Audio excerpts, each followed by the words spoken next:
Alright guys, welcome back to the channel. It's awesome that you're tuning in, because in this video we are going to take a close look at the AYN Odin. Okay, a part of me feels not like really excited because I know this product is very difficult to find. I'm just going to be honest, I wasn't even looking for it. Here on my local marketplace there was a fellow collector of handhelds basically give me the option to make a review, because he sold me basically this for the normal price he paid for it. So I was super excited to get it. It was also living nearby so I can just locally pick it up. And the reason I wanted to check it out for myself, not because of the Odin hype train, absolutely not. I just wanted to see what are we going to get inside of the package and what is this product all about. What is this such a great high quality product? So we do get like the full package, including freaking 2 chargers. One normal charger, another one is going to be a fast charger, what I understand of this. At first I was thinking, what the hell is this tiny white box? But opening it up, I realized it is just the earbuds that we're going to get. I'm just going to be honest, like I'm not going to use these. They're like the Apple kind of clone version. I don't like it because they don't fit. Yeah. They don't fit very nicely in my ears. Let's put it that way. And yeah, it's pretty damn cool to give you this, but it's more like something you get in the Deluxe kit. The kit also includes all of the cables that are needed for the docking and of course charging. We're going to get ourselves some double Type-C, we're going to get USB to Type-C, and I also get ourselves like an HDMI to HDMI mini for connecting the device to your television. But here we do have like the Odin, we're going to take a close look at it later. The Odin comes with the Odin handheld partner or the docking station, and we're also going to get ourselves a carrier case. And when opening up, even there we're going to get ourselves like even some extra goodies. Here we're going to get the protection case and even a screen protector. So there's a lot of stuff that we're going to get. The moment of truth, let's take a close look at the Odin. The handheld itself, I just want to do this unboxing experience together with you. And I must say that the Odin, man, the box itself, it's a very cool way to present the product. You can see we do have different models. We do have the Lite, the Base and the Pro. This is the Pro version with 8 GB of RAM, 256 GB of storage, and it's the white color. Personally, at first I want to have the black version, but I'm very glad it's the white one, because the white one looks absolutely amazing. But later on we're also going to talk about the specifications. Alright, so let's do a quick unboxing of the Odin itself. So the way they picked it up is absolutely very nice. That's just a way of a great presentation. So the Odin itself comes with this piece of foam that we have seen before with the Embernic handhelds. First impression, this thing feels quite nice when it comes to the form factor and the weight. So here we do have like the manual itself. It's not really a toilet paper manual this time. We're going to get ourselves a very nice long high quality cable, so I'm going to leave it in there. Alright, so the handheld itself, yeah, so what's the fuss with this thing? So I'm really going to tell you, like, I really love the look. The display, it's absolutely gigantic. It comes with very nice, good quality joystick. I did notice there were some problems with joysticks back in the day. I don't know if mine is going to be having this, but I know that was with the first generation. So overall, when you're holding it in my hand, it feels very comfortable. Let's take a close look at the weight. This thing weighs 375 grams. Alright, so when you're looking at the device itself, it's absolutely interesting. But let's power it on. I just wanted to show you this, because when you're powering it on, there are some interesting things that we're going to see when you're booting it up for the first time.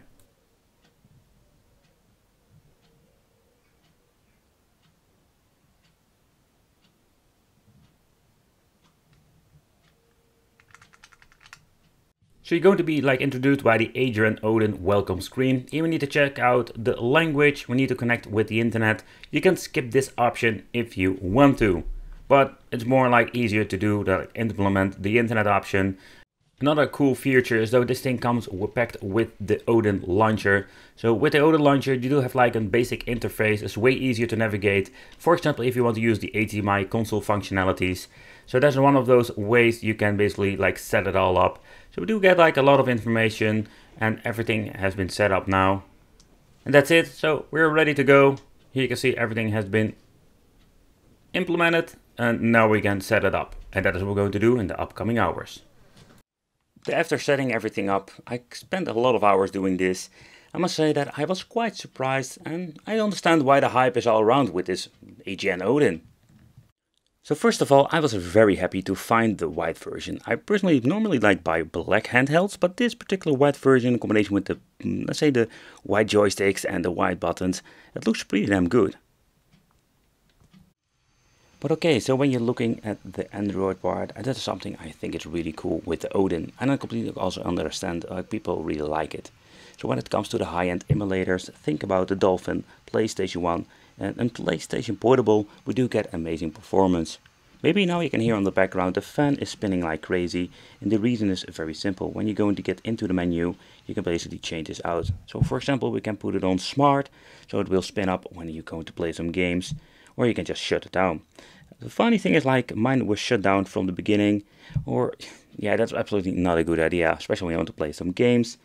Quiet is great, but most of the time I'm just going to put it on sport, because if you're going to play some emulation, the CPU, GPU is going to be overclocked. Oh man, you need to have the cooling.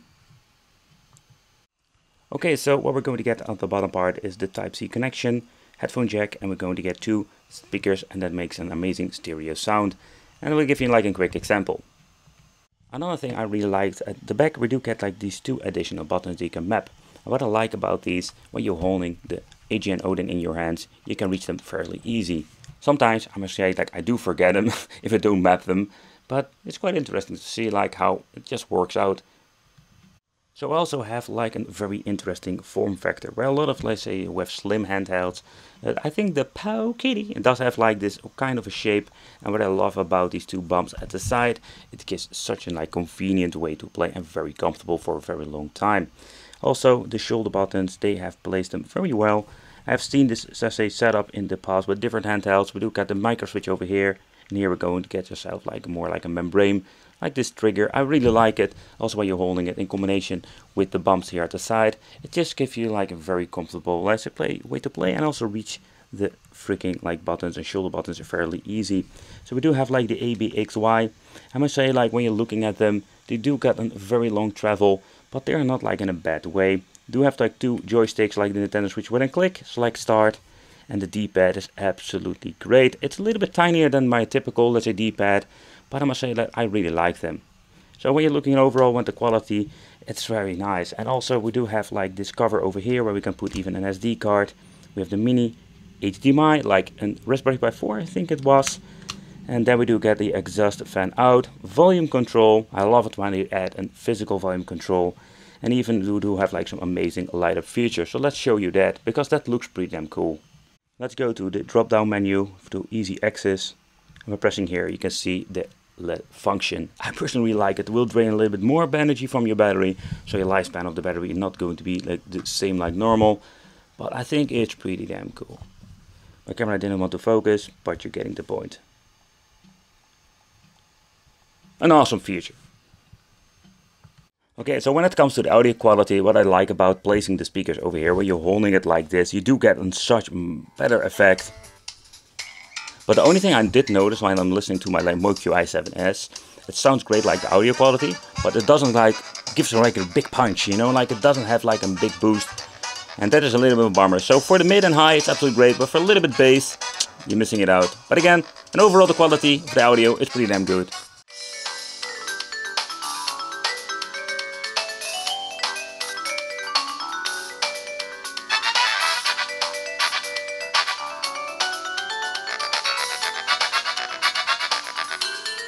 Here it goes.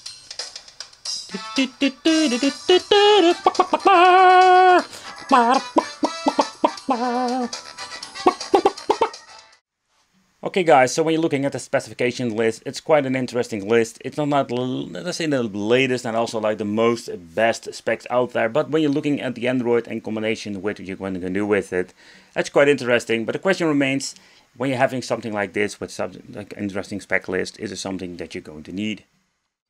Another feature I really like about the Odin itself is the software part. For example, when you slide over here from the right to the left, you can see we do have like so many freaking options. So we have like emulators that don't have like say an input option. You can also use the key adapter. So when you have basically the key adapter activated with the screen mapping, you can just basically set everything like it should be, and you can just basically map your physical buttons to your on-screen buttons. You know, like stuff like that's absolutely amazing. We have seen it before, so it's not like something absolutely brand new, but it's just pretty damn cool. So you can even see like how hot your temperature is of your device in combination with the FPS that the game is running on. Here you can even have options like going live. You know, like a lot of cool things, a lot of awesome, let's say, neat features. But let's go back into the emulation, or let's take a close look at it more. Alright, so let's take a close look at another option I really like. So there was no way of adding, let's say, a button, or it's not really convenient to add a button to the mapping of the menu. So what you can do is like slide from the left to the right. I need to do it twice for activating it. Here you can see we go into the settings. You can mess around with the setting of the PPSSPP. And yeah, there are like quite interesting things. Though this game is even running on 3 times the PSP resolution. So let's load up the game over here. And we can just play. Super easy, super convenient. And when it comes to PlayStation Portable, this thing is absolutely cool. You know, like, it's so interesting to see that this thing runs very well. Alright, so let's take a close look at Dreamcast, something we can play on many handhelds, but now we do have like higher resolutions. What I personally really love about this handheld, besides that it feels very comfortable. The D-pad, I wish it was placed over here, but okay, I can forgive them this time for it. But you can just feel the D-pad is super responsive. It's clicky, it's kind of weird to play with at the beginning, but when you get used to it. So that's absolutely great, like, piece of, let's say, hardware, and it runs amazing. So that's basically what we're going to get with an Odin. It's just on high resolutions, you can play your same games. But is it worth it? That is something you need to decide for yourself.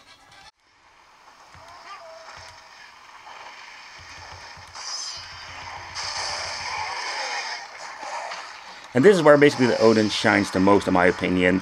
Where we do have like so many handhelds that doesn't even run God of War, or you need to have frame skipping and all kinds of mumbo jumbo. This seems to be working pretty damn good.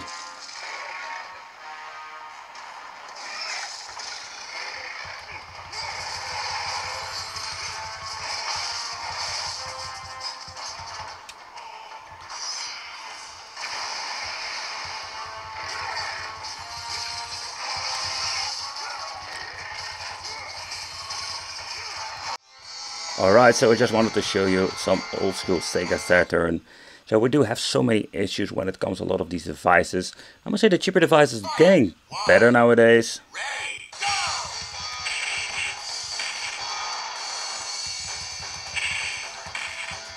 Trying to search my buttons over here, but on a device like this it runs very well.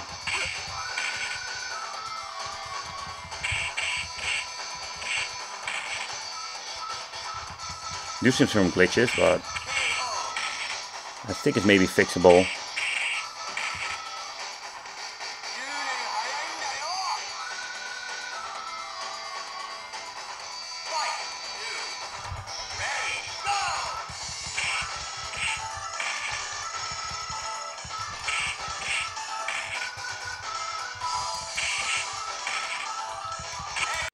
Alright, so when we're going to get into the N64, there we're going to get so much more better performance.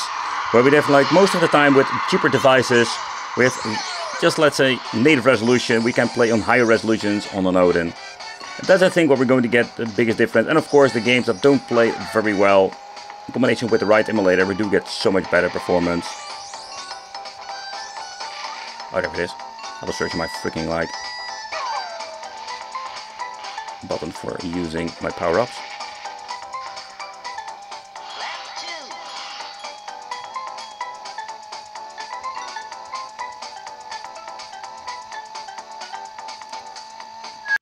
So where we do have like a lot of like say more demanding systems run way better than with your typical handheld on higher resolutions. The same also implements for the PlayStation 1. So I must say that when you're looking at this on higher resolution, it runs very well. But again, like, is the question like, do you really care about those higher resolutions? I know a lot of people want to play just from PlayStation 1, and there are like so many handhelds that can do so on native resolution. And if you think that looks just fine, I think buying an Odin for PlayStation 1, for example, is not really a very interesting idea. But here you can see, even on high resolutions, it runs way better.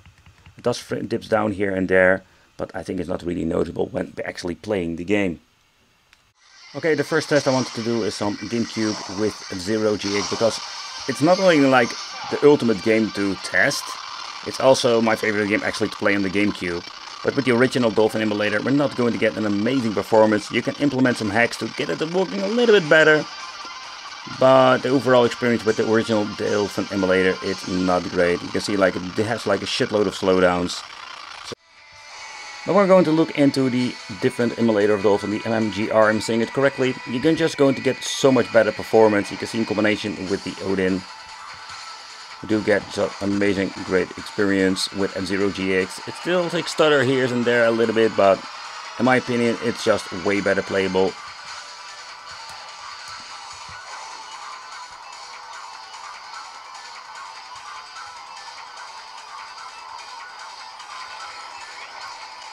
So next up is PlayStation 2. So what I understand of the Aether SCX2 is that not every single game has some perfect support. So I just wanted to show you what happens when we're going to boot up Tekken 2, or I'm sorry, Tekken 4. So having a break right here.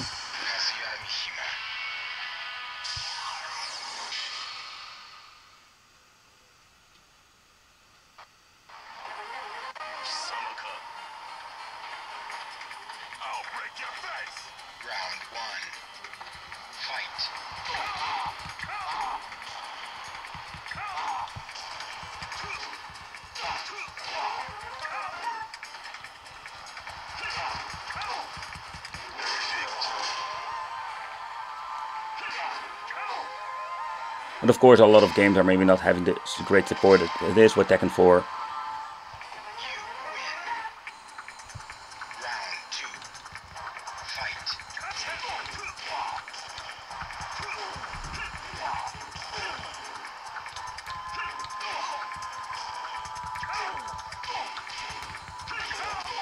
You can see like it's starting to dip down. That's the reason I kept playing. So with the AYN, you also do have the option to order yourself a handheld partner, or better said, a docking station. And gives it more the same idea like the Nintendo Switch. So let's do a quick unboxing and let's see how this thing actually works. But okay, so I just want to do a quick overview of the device itself, or the docking station, and just tell you the pros and cons to it, because there are some things I really don't like, but also there are a lot of things I do like about it. But let's talk about the negative things, because those are really concerning. Okay, so the idea is pretty damn cool. You can just plug it in like your Nintendo Switch, for example. Then we do a plug-in docking station and just play some games. But there was one particular thing I don't like. So, I don't know if you can hear it on the microphone, but I'm having my fan to the maximum, the sport mode. And the reason why is because I want to have the optimal cooling. But yeah, you can see like it does have some space over here to basically get the fresh air in. To have it like pushed out to the exhaust over here. If this is going to be the most optimal way, you can just hear that basically by pulling it out of the docking, that it will like have more, let's say, air to suck in. So it does have some resistance when it has been put in the docking station. Another really cool neat feature, what you can see over here. So normally I'm having this connection sticked out. You do have like some issues maybe, or you can need to be very careful, and they basically find a solution for it. So when you're basically like sliding the device in, it slides also this piece of plastic in, like a button. I think that's a pretty damn cool thing they did over there. At the top we're going to find ourselves the first connection, that is a mini HDMI. At the front we're going to get two connections for the N64 to make it more like a retro system, pretty damn cool, and also going to get 3.0 USB ports. If I'm saying it correctly, at the left side we're going to get ourselves the GameCube port, but also the 1080p HDMI port out. At the back we're going to get the input for the Type-C for the powering and the charging of the system, HDMI out. I understand this was the 4K version, 3 freaking USB ports for controllers and an RJ45 for the internet. And at the right side we're going to get another GameCube port, and that is for Player 2. Alright, so the docking station has been plugged in, and you needed to do a reboot if your device already has been powered on. When powered on, we can navigate through the system with a controller, for example. But let's try some games and let's see how the experience is. Absolutely, it would be so much better is that we do have like some front end installed. I didn't have it like ready to set up, but you can see that you can navigate through here. So you can just basically start your games. For my case, I'm going to try out some Dream and let's play some fighting games just for fun, and let's see how it works out. I didn't really set up anything. I just basically plugged in the device, and with Dream it works like a charm. So for the volume, you can change it over here on the system itself if you want to. You can also go to your television, of course.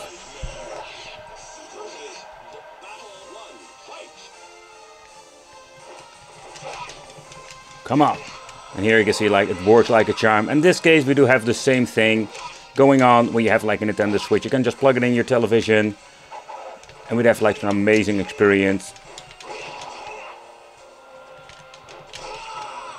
Pretty damn cool if you ask me. I understand why people wanted to have the AYN Odin. It's very simple because I really love the looks of the device, the way how it plays, but also the possibilities for emulation, but also other features, because it just runs on Android, comes with the Play Store and just have everything that you're going to need. It's not like the superb handheld that plays everything. We do have like some limitations here and there.